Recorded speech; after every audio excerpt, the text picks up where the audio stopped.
If you do a Google search right now about incivility, about Antifa, about street level conflict, what do you find? You find mostly stories of Trump supporters being attacked.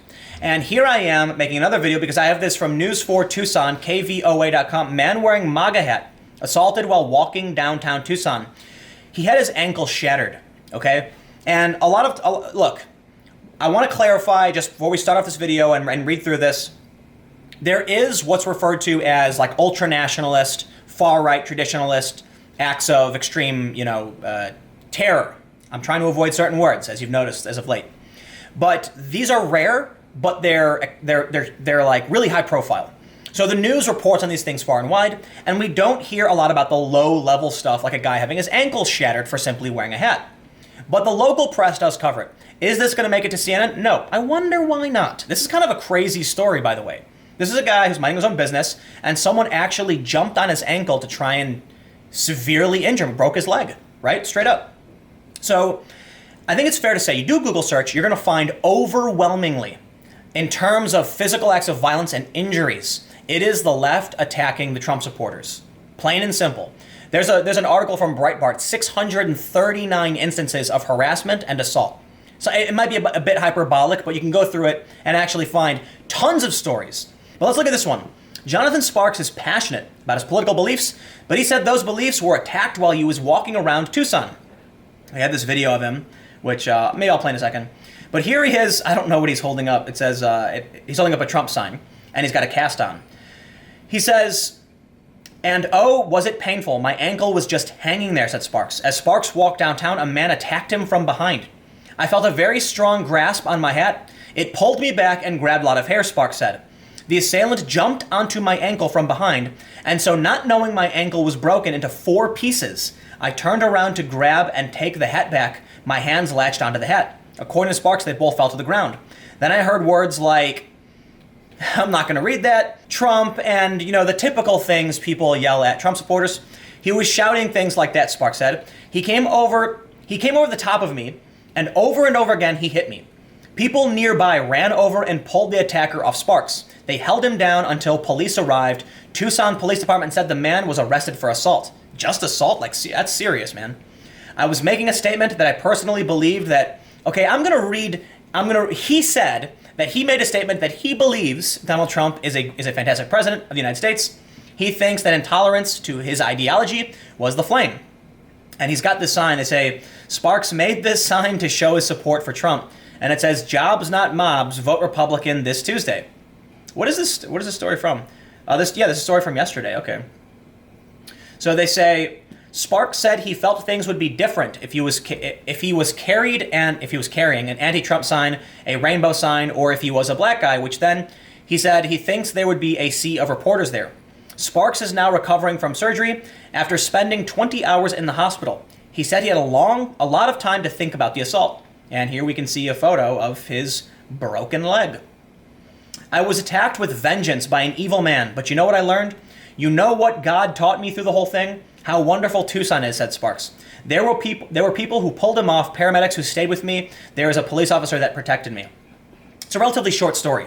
But the reason I'm highlighting this is because it is common. It is common to see these stories. Look, common, uncommon, rare, these terms are relative. But the reason I say this is common is that you can pull up lists of every time someone minding their own business was physically attacked for simply wearing a Trump hat. Because things have gotten so crazy in this country, yes, they're going to accuse this guy of being the worst possible thing ever when he's literally just some bumbling dude down in Tucson who's wearing a red hat. You don't deserve to have your ankle shattered in 4 places because you're wearing a hat or because you believe something. So he's got a sign. Now the dude's in a wheelchair. Look at that dude. Look, I'm not trying to be a dick, but this is just a doofy, happy guy who was wearing his MAGA hat. I don't know, maybe he's a bad person. I don't know him personally. But we have this video. Let's play some of it. America Great Again hat. News 4 Tucson's Allie Potter has more. Jonathan Sparks is passionate about his political beliefs, but he says those beliefs were attacked right here on Saturday night. And oh, was it painful? My ankle was just hanging there. As Sparks was walking downtown, a man attacked him from behind. I felt a very strong grasp on my hat, and it pulled me back and grabbed a lot of hair. The assailant had jumped onto my ankle from behind, and so I I, not knowing yet that my ankle was broken into 4 pieces, turned around to grab and take the hat back, and my hands latched onto the hat. They both fell to the ground. I heard the words, Well, he's just rehashing the same story, so I won't listen to that twice. But there you can see his demeanor, you can see the kind of person he is. But I have this column, which is really interesting because this was posted the other day from posted in a local paper in South Carolina called the Aiken Standard. And they say, is Antifa practicing incivility or thuggery? So this is by Jack Devine. He's a columnist. This is a local paper, but I thought it was interesting that, you know, local news often gets omitted when talking about these bigger issues because everyone focuses on national news, but local news is extremely important. He starts by saying, we hear a lot about incivility these days, but that word is just too tepid to convey what is really happening. Civility means politeness, courtesy, deference. It's opening the door and saying, after you. Incivility is the opposite, rudeness, boorishness, cutting in line. But today's incivility, intrusion, confrontation, intimidation is on a whole new plane. For months, we've seen videos of Trump administration officials and notable conservatives, Sarah Sanders, DHS Secretary Nielsen, Mitch McConnell, Ted Cruz, and others in public places with their families being screamed at, taunted, hounded. We watched angry protesters roaming the halls of the Senate chambers during the Kavanaugh hearings, cornering and hectoring Republican senators.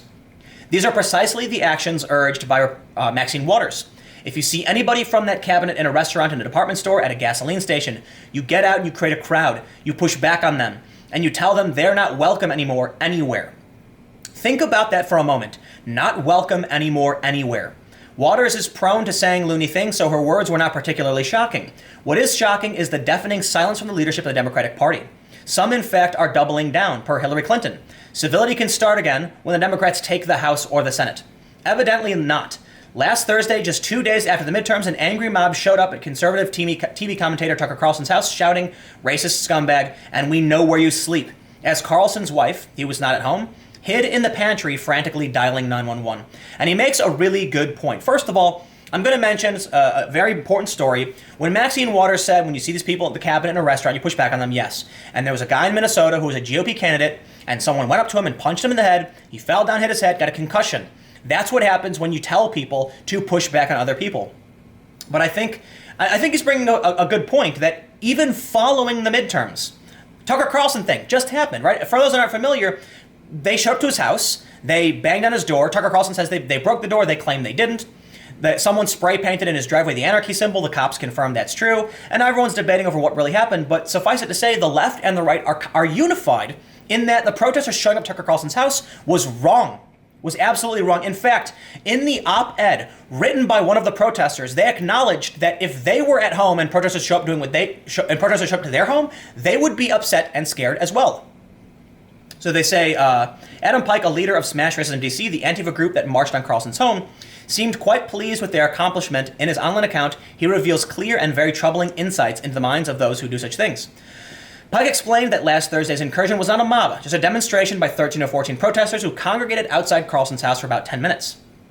According to Pike, their action was called for because of Carlson's xenophobia, his white nationalism, and his ideology that's led to thousands of people dying by the hand of the police, to trans women having their lives ended in the streets. The whole point, it says, is to deliver an emotional counterpunch to bad political actors to frighten and unsettle them. That's it, to frighten them. First of all, that's terrorism. Intimidating and frightening people, or using violence against them for political aims. That's literally the definition. But I also want to go back to that point about the midterms are over. The midterms are over, dude. Why is it that 6 days after the midterms, this guy gets attacked and has his leg broken, his ankle broken in 4 places? I thought we could return to civility. If anyone actually thought civility was going to come back after the Democrats won the midterms, I would say you are deluded. If they lost, I would have expected way more violence. They won. We're still seeing violence. We're still seeing incivility. We're still seeing terror inflicted upon Republicans. And we're seeing this doofy-looking guy. I'm saying that as a term of endearment. He looks just like a silly, happy guy. His leg was broken in 4 places. And he's just got a little happy, he's got his thumbs up and a little happy look on his face. And even his demeanor in this video, he's just talking about how happy he is that people in his community supported him. He seems like, again, a term of endearment, like a doofy dude who was attacked for no reason, okay? You want to talk about bringing civility back. That's what they claimed. Okay, Democrats, you made gains in governorship. You made gains in the Senate. You made gains in the House. You took the House majority. When will the civility come back? Alexandria Ocasio-Cortez led a protest at Nancy Pelosi's office, okay? The protest is fine. Like, I'm totally in favor of protest. And I don't want to necessarily equate what happened to this guy with the protest, but the point I'm trying to make is that even within the Democratic Party, they are fighting each other. They are protesting each other, okay? The far left within the Democratic Party, the newly elected people, are protesting the Democrats, right? If you can't keep your own house clean, okay? If you can't agree with even those who are on your side, then I don't believe we will have a return to civility. I think things will just continue to get worse. And what's really terrifying to me is that when the Democrats win, we still see violence and incivility from the left. If they retake the executive branch in 2020, if they reclaim the Senate during the next senatorial elections or Senate elections, whatever you call them, then I think we'll still see violence. It's not going to go away. It's just less. And that's the definition of terror. The idea that you have to bend the knee and capitulate to whatever these people want, otherwise they will try to frighten you, to frighten and unsettle you that's their words, not mine. So anyway, I don't necessarily want to read through this. I think it's interesting. I wanted to point this out just because we had this story about this man in Tucson, but I thought it was interesting that we're seeing local coverage of these ideas as well. So again, this just seems to be a typical sentiment, but this article brings up a really good point, and it's like one of the latest articles written about Antifa straight up. The midterms are over. The Democrats took back the House. Can we now have civility back? I guess the answer is a straight up no. Anyway, thanks for hanging out. I'll see you guys all tomorrow on the main channel.